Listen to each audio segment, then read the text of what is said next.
He was an officer in the specialized unit within combat engineering.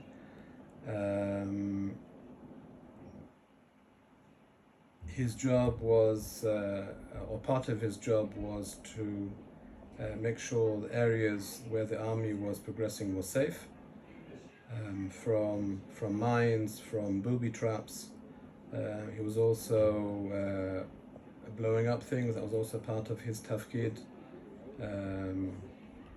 Buildings, including also the tunnels that Hamas have been building for the last 10 years in Gaza and on the northern borders. How to defuse. He was also one of the first into the tunnels in order to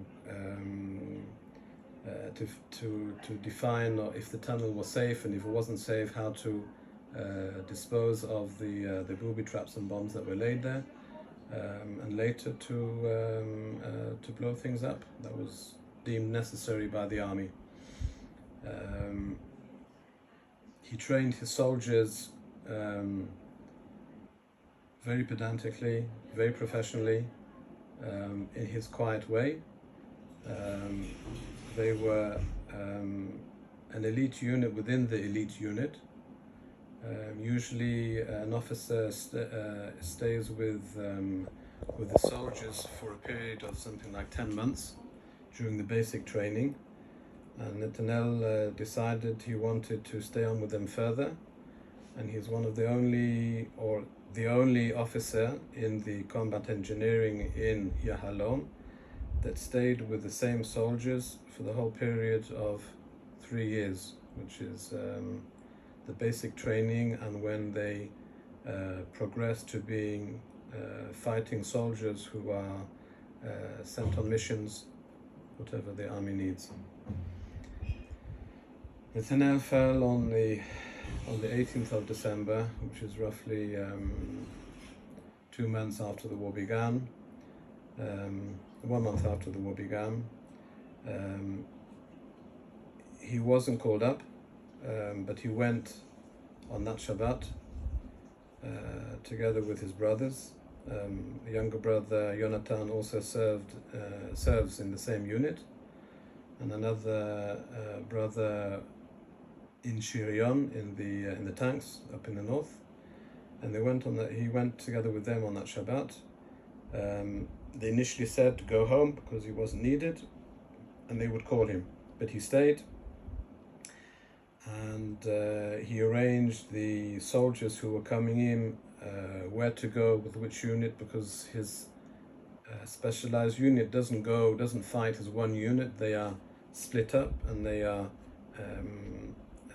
adjoined to the main fighting units wherever they are needed. So he took it on himself to do that. He was still constantly asking to go in with the soldiers, and he, for a period of 2 or 3 weeks, they didn't allow him to go in. Finally, he was allowed to go in, and he went in with an officer whom he had trained, and together with soldiers whom he had trained, and he went in as his tafkid, his job was as a sergeant, which was way below the rank. He was already a captain, and he went in as a sergeant because the sergeant of this particular officer, the sergeant was wounded and couldn't take his place. And he removed his officers, Dargot, bars, or his. And he spent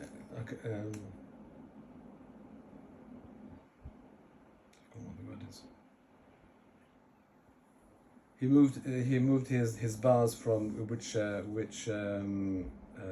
defined him as a captain, and he said to all the soldiers around it, "I'm not your officer.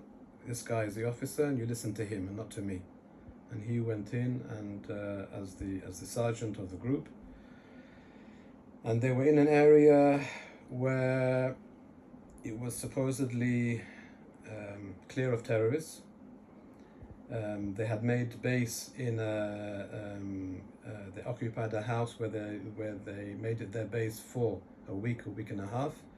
And the last day, when they were supposed to leave, the plan was to blow up the house and move on to the next section. The area of Gaza was divided up into sections, and this was one section where they had finished working.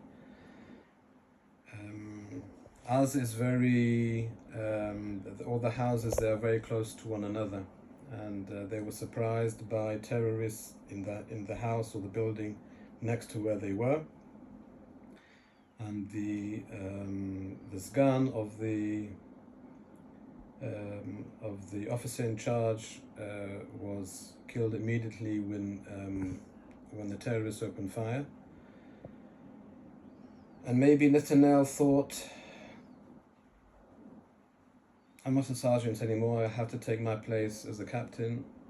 And he ran from where he was right at the very back, right to the very front, and right into the line of fire with these terrorists who had already killed the sgan of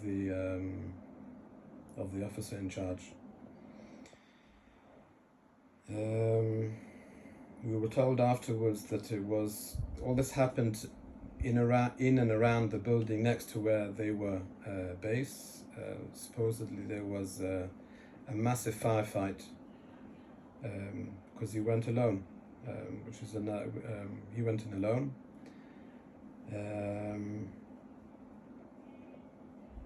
In the end, they had to call in reserves from other units around the area in order to storm the building and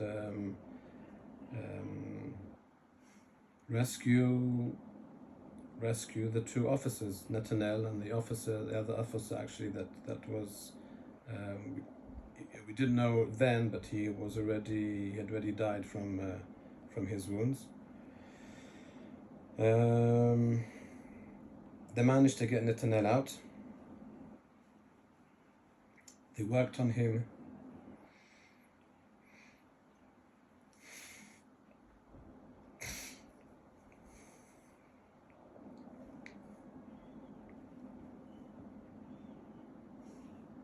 They worked on him for about half an hour all the time. They had to bring him out from Gaza to the Gvul of Eretz Israel, to the Gvul of Israel, where the helicopters were waiting. And they managed to get him up to the helicopter.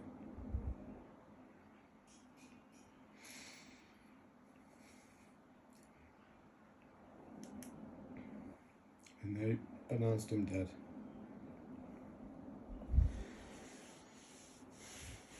We at least had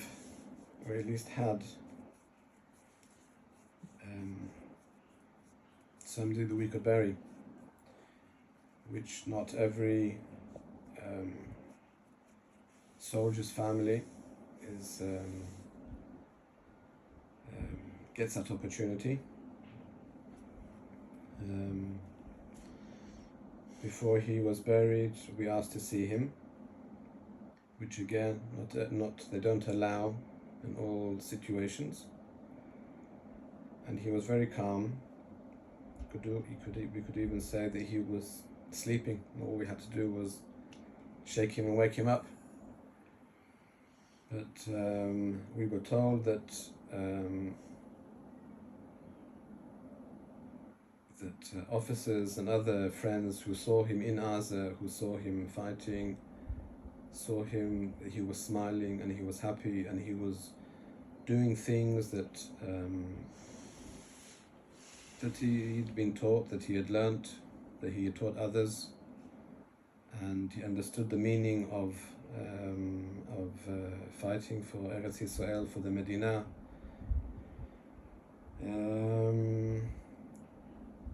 And when he ran into the house against the terrorists, he wasn't afraid, and he knew exactly what he was doing.